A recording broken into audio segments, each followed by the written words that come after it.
বিসমিল্লাহির রহমানির রহিম। জাতীয় বিশ্ববিদ্যালয় তাদের ভুল বুঝতে পেরেছে। শিক্ষার্থীদের কথা চিন্তা করে শিক্ষার্থীদের আবেদনের পরিপ্রেক্ষিতে জাতীয় বিশ্ববিদ্যালয় তাদের ফি বৃদ্ধি করেছিল। সেই ফি বৃদ্ধি করা ফি তারা কমিয়ে নিয়েছে। এক সংবাদ বিজ্ঞপ্তিতে ১ তারিখে জাতীয় বিশ্ববিদ্যালয়ের ফি বৃদ্ধির সমাধান শীঘ্রই ভাইস চ্যান্সেলর এই উক্তিটি দিয়েছেন।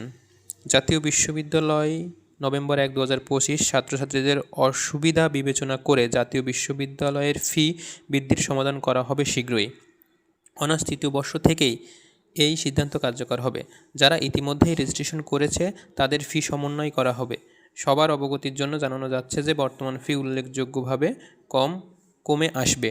ঠিক আছে, তাহলে আপনাদের জন্য খুবই সুখবর। অনার্স তৃতীয় বর্ষ থেকে এই রুলসটা কার্যকর হবে যে জাতীয় বিশ্ববিদ্যালয়ে যে এক্সট্রা ফি বৃদ্ধি করা হয়েছিল সেটা কমে যাচ্ছে। ঠিক আছে, এবং যারা অতিরিক্ত ফি প্রদান করেছে তাদের অতিরিক্ত সেই ফিসটা সমন্বয় করা হবে। পরবর্তী ইয়ারগুলোতে হয়তো বা সমন্বয় করা হতে পারে। এটা একটা খুব বড় ধরনের সুখবর।